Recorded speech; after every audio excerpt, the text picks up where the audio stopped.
Oi,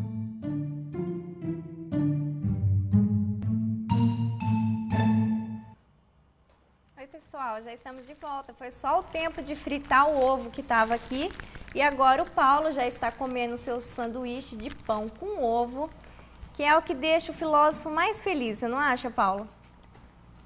Eu tive que comer agora, fritei correndo. Por quê? Porque o Fernando estava em cima do meu ovo, né? Exatamente, não pode deixar, né? Não posso deixar. Tá bom o ovo? Nossa, tá uma delícia. Né? O meu ovo tá uma delícia e aquele outro que não era o meu, que eu comi também, fritei os dois, tá também muito bom. Vou deixar nada de ovo pro Fernando, que ele tem que chocar a nossa coruja aqui.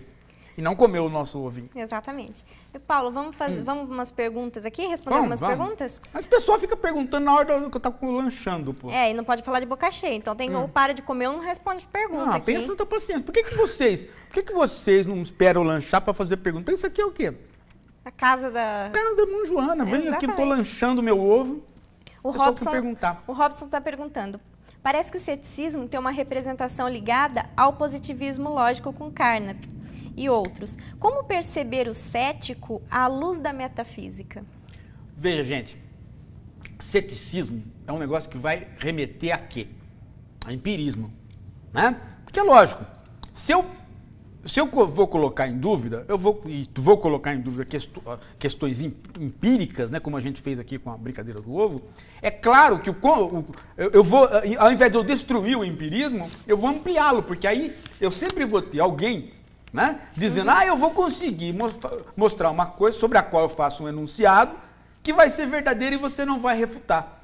E aí você vai aumentando as capacidades de você fazer a pesquisa empírica para o outro refutar. Então o empirismo, ele é um contraponto do ceticismo, ele vai se ampliando a partir do ceticismo, né? É interessante essa versão.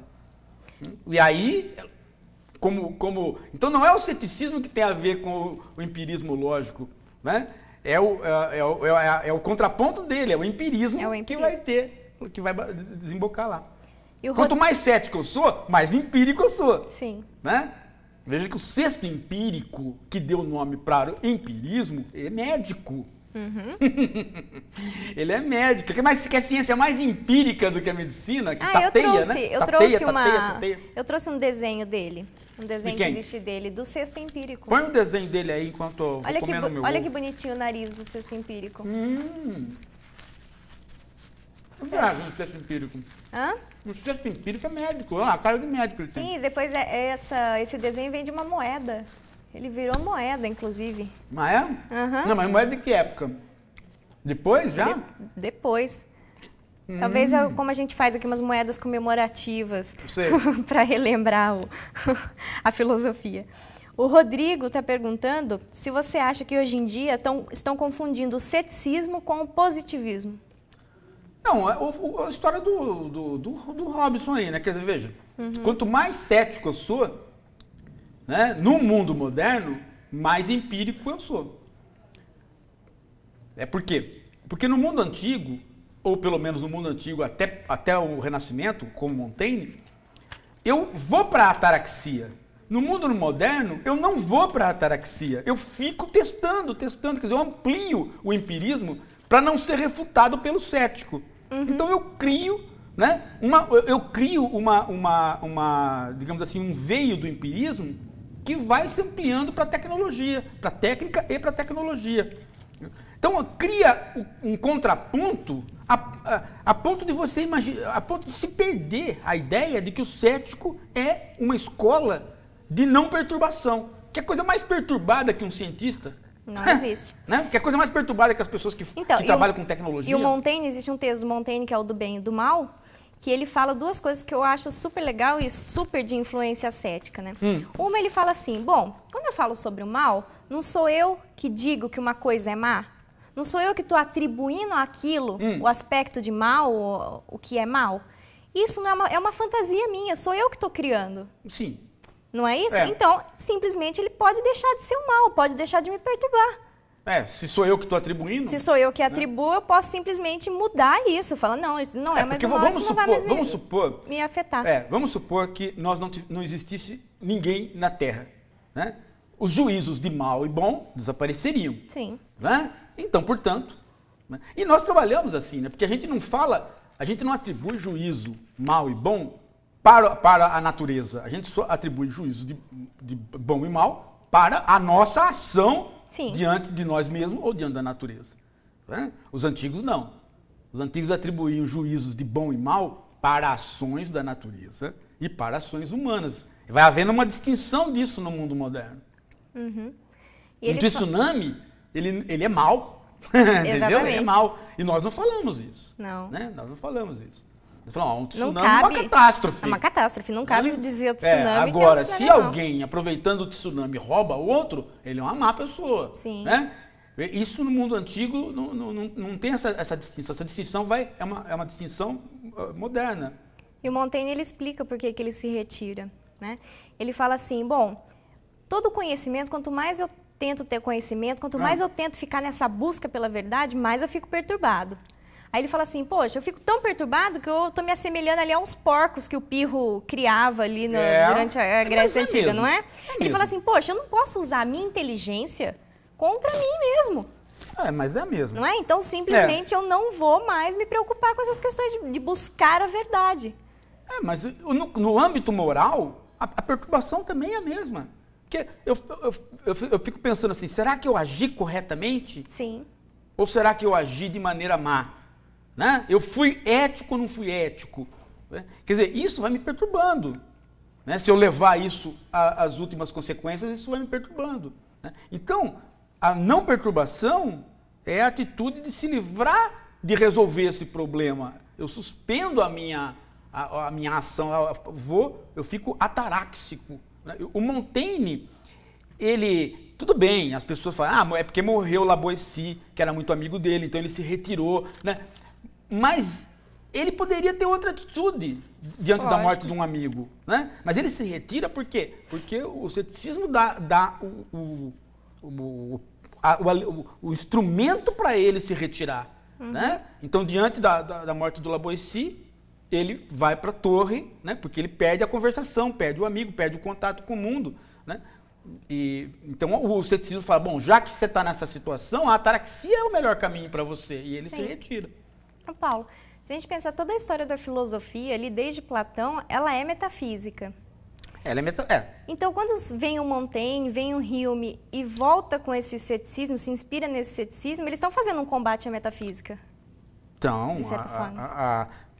A ideia do empirismo é o quê? É trabalhar com um conhecimento que não é mais metafísico. Né? Que é um conhecimento o quê? O conhecimento do mundo, conhecimento por onde? Pelo sensível, pelo âmbito do empírico, principalmente pelo âmbito do sensível inicialmente. Né? Uhum.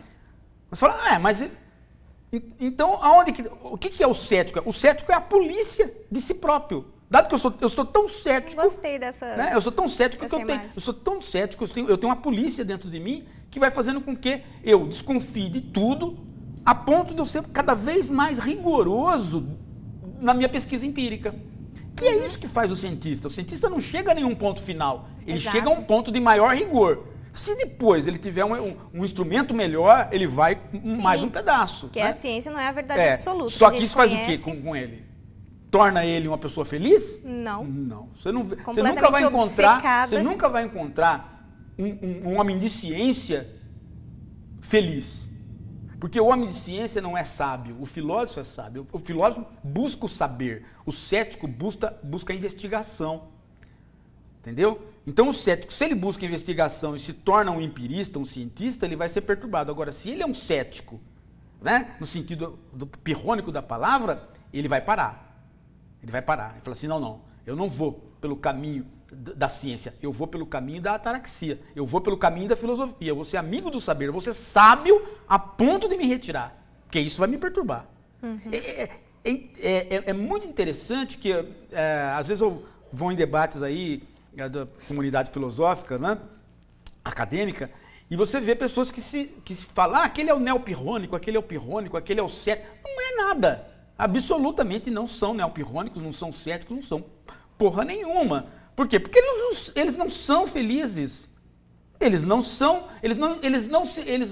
estão dentro de um campo ataráxico. Eles não cantaram para a nossa alegria. Eles não sabem. Aliás, se eles encontrarem este vídeo na net, né, o Para a Nossa Alegria, eles não vão entender. Porque eles estão tão envolvidos com construir, com testar, né? Eles estão tão envolvidos com o não prazer do mundo, porque eles estão perturbados em encontrar coisas que não deveriam encontrar. Então eles não são céticos, eles são estudiosos do ceticismo, mas eles não são filósofos no sentido que o cético queria que eles fossem. Muito menos. E por isso que o Pirro é um soldado. Porque o Pirro, ele está para a vida. Ele está para a vida. Né? É interessante. Aliás, para ir junto com o Alexandre, tem que ser um cético, né? Tem que ser, sem Porque dúvida. você se perturbar, né? Você não consegue jamais lutar numa É guerra. certo ou errado matar o bárbaro? Não Ele não é um ser humano como o grego? Mas isso não se pergunta. Não. Por quê? Porque a ação está posta. Né? Então você fala assim, mas como é que ele pode ser ataráxico em ação?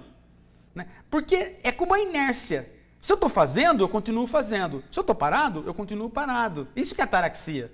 Ataraxia não é você parar. Ataraxia é você se manter, né, sem a mudança, sem a alteração. Então, se você vai todo dia no trabalho ataraxicamente, por quê? Porque você não parou. Sim. Agora, o dia que você parar, você não pode voltar, porque você parou. Entendeu? Isso que é você manter a continuidade das coisas de modo a não se perturbar. Tem que tomar muito cuidado com isso, porque isso pode ser confundido com situações de insensibilidade. O cético não é um insensível, ele é um sábio. Ele não é um insensível, ele não olha para o cara que está com dor e não sente nada. Ele olha para o cara que está com dor e diz assim, eu não sei dizer se ele merece ou não merece. Eu não sei dizer se ele, né, é mal ou bom e, portanto, eu tenho que ajudá-lo. Eu não sei. Pode ser. Porque você está na estrada. Né? Veja como as coisas são interessantes para o cético. Você está na estrada. Aí vem um cara pede carona para você. Né? Você pega e não dá carona. Aí você fala assim para você mesmo. Não é que eu sou mal. Eu não dei carona porque isso aí... Pô, isso vai ser um assaltante, vai me matar, eu tenho família e tal. Então você tem uma justificativa para você. Né? Você tem uma justificativa. O cético não vai se preocupar com isso. Aí você fica preocupado. Sim, né? fica. Você chega em casa e fala, não, é mentira. Né? Eu dei essa justificativa para mim, mas na verdade eu fui mal, eu não quis dar carona pro cara. Né? Pô, foi sacana e tal. Depois você fala assim, não, é verdade, podia ser que ele fosse um assaltante mesmo, eu tenho razão. Você vai ficar perturbado. Vai ficar. Né? O cético não. Se der na telha dele parar, ele para. Se não der na telha, ele não para. Por quê? Mas ele não vai ficar perturbado. Ele pode parar e pode não parar para pegar o cara. E se ele não parar, ele não vai ficar questionando isso? Não, ele não vai. Isso, não é que ele não vai se perturbar com o questionamento de saber o certo ou errado dele ter parado ou não ter parado. Isso vai fazer com que ele não se perturbe. Isso não é insensibilidade. Isso é completamente diferente da insensibilidade. Né? É por isso ele não é uma pessoa fria e sem sentimentos. Exatamente. Filosofia não é uma coisa para o touro ou para a vaca. É uma coisa para coelho, para cachorro. Né? O touro não é coisa para gente bruta. O touro é bruto. Né? Ele insemina quantas vacas ao mesmo tempo? Né? Agora, cachorro, porquinho, né? Coelho... Pode ser um ato sexual rápido ou menos rápido, mas não é contínuo, né? Sim. O cachorro fica com a cachorra, né? O coelho é rápido, porém ele fica com a coelha, né? É um cultivo. Então, filosofia é isso, é coisa para o cultivo. Você não pode ser bruto na filosofia, são coisas sutis. Parece... E pelo jeito, toda essa filosofia helênica, principalmente. As diferenças são sutis. Né? Exatamente. Paulo Pedro pergunta se é possível um ceticismo ligado à concepção do divino. E se seria cética a versão da prova da existência de Deus do Santo Anselmo. Veja, chamar uma pessoa de cética, muitas vezes, depois, né, no âmbito do cristianismo, chamar uma pessoa de cética, muitas vezes, não queria dizer que a pessoa era cética filosófica. Tá? Então já tem até uma pergunta Muitas aqui vezes do Márcio. ser cético é simplesmente não acreditar em Deus. Mas isso é uma outra questão. Isso é uma questão do ceticismo no âmbito teológico. Teológico. Né? Que aí é uma outra discussão. O Márcio pergunta qual que é a diferença entre o ceticismo científico e o ceticismo filosófico. Não, veja, não é que o ceticismo filosófico é esse que nós estamos falando, do ovo, né? O do científico a gente até acabou de conversar. Científico, o cara vai ser cético para poder fazer a pesquisa. Sim, um empirismo. Vou acabar sendo empírico, né? Eu vou acabar sendo polícia de mim mesmo para ser empírico cada vez mais. Eu vou acabar fazendo tecnologia, né? Eu vou acabar fazendo tecnologia, porque eu sou tão empirista que eu vou acabar construindo coisas. Eu tenho uma pretensão de continuar a encontrar as coisas, a fazer, a descobrir, a inventar, né? Enquanto que o filosófico tem uma sabedoria no sentido de dizer, né? Não vai encontrar porra nenhuma, sabe? Não vai descobrir porra nenhuma, não por este caminho, né? Mas veja, o seu exemplo é interessante. Eu quero pintar lá a saliva do cavalo. Eu vou ficar... A pele sabia, né? Ele sabia pintar, não era nenhum bobo. Eu sei... você sabe? Você tem um conhecimento? Mas por que não está conseguindo fazer? Por que não está conseguindo fazer? Ele poderia ficar uma vida toda ali e não ia conseguir. Não. Aí o acaso, joga lá, o acaso constrói. Já aconteceu. Então, você faz, Inclusive, então o cético, ele fica parado, fica em ataraxia, o mundo não se desenvolve. O mundo se desenvolve, por quê? Né? O cara não jogou o pincel lá e o conhecimento não brotou? Eu achei interessante esse exemplo. Mas não foi por conhecimento, foi por acaso. Eu achei interessante o exemplo do Apele, porque eu sou cheia de fazer as coisas aí de artesanato, manuais. E uma vez eu fui fazer uma festa de Halloween e eu precisava fazer umas teias de aranha aí por todos os móveis da casa para dar uma impressão mais macabra. E eu tentei pegar linha, e tentei de várias formas, e olhei na internet o que eu poderia fazer e nada. E eu tava brincando com isopor e com uma cola ali de coisa e comecei a bater o isopor, coloquei um pouco de cola ali no meio e comecei a brincar com os dois isopores com cola. E você viu, começou a formar umas coisinhas que pareciam uma teia de aranha. Eu passei esses fiozinhos num móvel e perfeitamente fiz uma teia de aranha. Eu que estava descabelada, achando que eu sei fazer uma teia de aranha, é coisa mais simples e besta. Uma aranha faz uma teia, por que eu não vou fazer uma teia? Você quer ver uma coisa interessante? Essa coruja nossa aí, do Hora da Coruja, ela é totalmente fruto do acaso. Por quê? Porque não existia aquela mesinha de desenho para você desenhar. Digitalizador. Então, eu desenhava com mouse. Se eu fosse uma coruja dessa no mouse, tudo bem que eu sou um cara treinado nesse negócio. Eu tô há 20 anos na internet, então... Mas, veja só, fazer uma coruja no mouse não é fácil. Eu fiz essa coruja, assim, foi um erro, entendeu? Eu comecei a mexer o mouse, rabiscar e saiu a asa certa da coruja, entendeu? E aí ficou. Mas nunca mais eu consegui reproduzir, nem na mão. É do jeitinho da original, não. Foi por acaso. Agora, assim, Paulo, você sabe fazer a coruja? Essa daí foi por acaso. E ficou esse molde. As outras todas que eu faço, elas são diferentes. Exatamente. Essa daí, a do molde, né? Que é a que está lá essa nossa essa aqui, no cantinho, né? Aqui, a nossa famosa corujinha. Cadê? Sei lá. Onde ela tá voando aqui essa coruja, né? Paulo, o Jonas está perguntando se a máxima socrática, só sei que nada sei, não esboça uma atitude cética. Primeiro que eu já cansei de falar para todo mundo, gente, para com isso, Sócrates nunca falou uma porra dessa. Você já pensou o sujeito chegar para falar... Porque essa é a história do aluno, né? O professor entrou na sala de aula, falou assim, tira uma folha de caderno, agora responde aí, né? Uma pergunta e tal. Aí o aluno, professor, dá licença, só sei que nada sei. Assim, isso nós já sabemos. Isso sobre você nós já sabemos. Quer dizer, o Sócrates não falou esta porra. Para com isso, gente. Para. Não aguento mais abrir o Facebook e pôr essa frase, né? Não falou, só sei que nada sei. O que ele falou foi o seguinte, eu, a respeito das perguntas que faço, não sei. E eu sei que a respeito das perguntas que eu faço sobre a coragem, sobre eu sei que eu não sei. Eu não estou fazendo perguntas retóricas. Eu estou fazendo perguntas que eu não sei mesmo, eu quero saber. Né? Então, se o cara me der a resposta, eu vou ficar sabendo. Mas não adianta o cara chegar, eu refutar e depois eu falar que eu tenho a resposta. Eu não tenho. Sobre isso que eu não sei. É específico. Não sei se nada sei. Isso é uma bobagem. É lógico que eu sei que estou com esse sapato aqui, é lógico que eu sei que eu tenho esses olhos aqui, né? Não tem um ceticismo no Sócrates neste aspecto. O ceticismo do Sócrates é o aspecto da refutação. A hora que ele refuta é parecido com a maneira como o cético cria as refutações a cada frase, a cada passagem. Paulo, o Bruno está perguntando se existe algum tipo de relação entre o ceticismo e o niilismo. O que você acha? Então, o ceticismo e o niilismo. Eu realmente tinha pensado nisso. Você perde os valores. Né? É uma perda de valores. Então, muita gente acha que o Nietzsche é cético porque o Nietzsche tem uma filosofia da história onde ele mostra, né, a perda dos valores. Você não dá valor mais para nada. Mas veja só.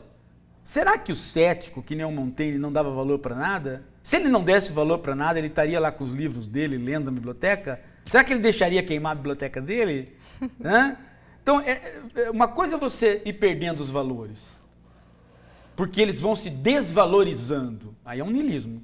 Outra coisa, né, é você não poder dizer o que é bom e o que é mal. São duas coisas completamente diferentes. Não é? São completamente diferentes.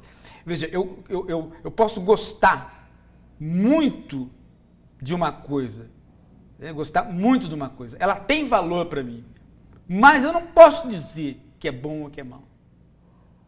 Né? Eu não sei dizer, eu não sei afirmar isso dogmaticamente. Eu sei que eu gosto. Eu posso gostar muito de mel, falar como é bom o mel, e aí eu descobri que o mel me faz mal. Sim. Depois de um certo tempo. Não, isso não era bom para mim, isso é ruim. Então, entendeu? Eu estava enganado. O cético é assim, né? Mas isso significa que ele não dá valor. E ele vai continuar dando valor depois que ele descobrir que faz mal, porque ele vai falar, pô, era muito bom. Né? Então, niilismo, ceticismo, não parece, mas não tem. Parece, mas não é. Isso aí é outro. O Otávio fez uma pergunta e aproveitar e pedir para o Otávio mandar seu e-mail, por favor, para depois te mandar o brinde. Que brinde que você vai dar para o Otávio? Eu vou dar o nosso Filósofos Essenciais, nosso DVD de filosofia. O pessoal que está novo aqui, chegando agora no programa, vai adorar assistir. Olha que legal. Tá, vou mandar para todo mundo que eu fiz pergunta hoje, hein? Quem não mandou um e-mail, então aproveita e manda agora. Ninguém vai ganhar um Medicina da Alma? Eu vou pensar no caso. Uma pergunta especial, né? O Otávio, ele está perguntando se o ceticismo poderia nos dar tranquilidade. Quem mandar um vídeo sobre o Hora da Coruja, falando sobre a nossa alegria, vai ganhar Pode ser, boa. Lançar aqui o desafio. Fale que para a nossa alegria, o Hora da Coruja é toda terça-feira, pode ganhar a Medicina da Alma. Quem... Gostei. Então, o Otávio pergunta, o ceticismo poderia nos dar tranquilidade, mas como é possível ser cético nos dias de hoje, se estamos na era da informação, com excesso de notícias bombardeando a gente constantemente? Seria dar de ombros ao conhecimento ou dar uma de João sem braço? Veja, é engano achar que quem estava... porque informação é proporcional.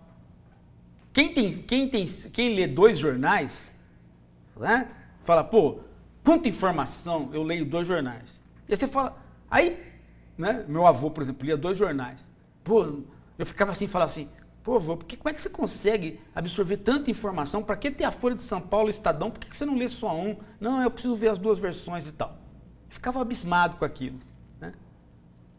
Pô, hoje, você lê 10 jornais, abre a internet, você confere 10. Sim. Coitadinho do meu avô, ele era um desinformado. Isso fez o quê? Né? Fez meu avô ficar, eu ser mais perturbado que o meu avô, ou meu avô... Não! Nós dois tivemos o mesmo problema de coração na mesma idade. Não, ninguém é mais ou menos perturbado. A diferença é que meu avô pegou uma tecnologia ruim para cuidar do coração dele. Eu peguei uma melhor, estou cuidando melhor. Só isso. Mas na mesma idade tivemos o mesmo problema. Ou seja, é proporcional à tensão da vida. Não vai pensar. Veja se o cara fala assim, a tecnologia deixa a gente doido. O que deixa a gente doido é a falta de tecnologia. Porque você acha que lá na antiguidade o cara levantava de manhã, não tinha geladeira, ele sabia que para comer ele tinha que caçar aquele dia. Isso é uma perturbação, porra. Sem dúvida. E aí você tem que ter informação para tal. Em cada era é um tipo de perturbação Exatamente, diferente, mas proporcional. todas têm. E a gente se adapta ao mais e menos informação. Sim. Né? Essa conversa de que a perturbação é uma doença da modernidade, isso é uma bobagem, porque se fosse assim... Se fosse assim, a filosofia cética não não existiria na o Grécia cara tá Antiga. sentindo. Claro. Por que ele está perturbado? Porque o mundo clássico está ruindo. Então isso dá perturbação. A segurança do mundo clássico está ruindo. Uma coisa é você viver em cidades-estados, outra coisa é você viver no império, onde você vai encontrando, né, situações que você novas. Né? Então, é proporcional isso daí. Exatamente. Né? Olha, o Ramon está perguntando quais as relações entre o ceticismo e o neopragmatismo, quanto à possibilidade de ficar livre de perturbação e ser feliz. O neopragmatismo não é uma filosofia, digamos assim, sábia. Né? O pragmatismo não é uma filosofia sábia. O pragmatismo é uma filosofia contemporânea. Ele não está imbuído dessa ideia da eudaimonia. Né? O William James dizia que o pragmatismo é um método para se chegar à verdade. Então o pragmatismo está imbuído, envolto às discussões técnicas, de um mundo técnico. Ele não tá ligado. Então o pragmatismo ele é um empirismo radical. Ele tem o ceticismo como um policiamento do seu empirismo. E que vai resultar, né? Em vez de você perguntar o que é a verdade, você vai perguntar o que é que faz diferença na prática. A pergunta do pragmatismo é um pouco diferente da pergunta do empirismo. Né? Mas ele está dentro desse conjunto de metodologias, de filosofias contemporâneas. Sim. Inclusive,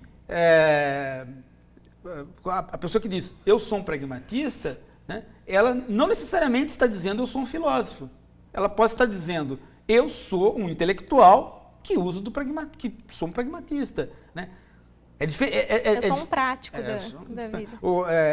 É uma questão... Sim, ele está dentro das filosofias contemporâneas que já perderam esta raiz com a ideia da eudaimonia, com a ideia da felicidade. E também da metafísica. Ah, sim, aí um combate à metafísica. Isso. E o Rodrigo pergunta... ele falou para você que a sua fala lembrou muito ele sobre o Heidegger. E se teria alguma relação entre o existencialismo e o ceticismo? Não, veja, o existencialismo não, porque o existencialismo, quando você é um existencialista, você tem muita certeza de um monte de coisa, pô. Porque depois que você montou o seu projeto, né, você defende o seu projeto. Você nunca vai ver um existencialista ataráxico. Ao contrário, os existencialistas o Sartre era um militante de primeira. Né? Por quê? Porque ele assumiu o projeto que ele quis para ele. Ele assumiu a sua própria existência. E aí ele vai defender. O ceticismo antigo, você não assume.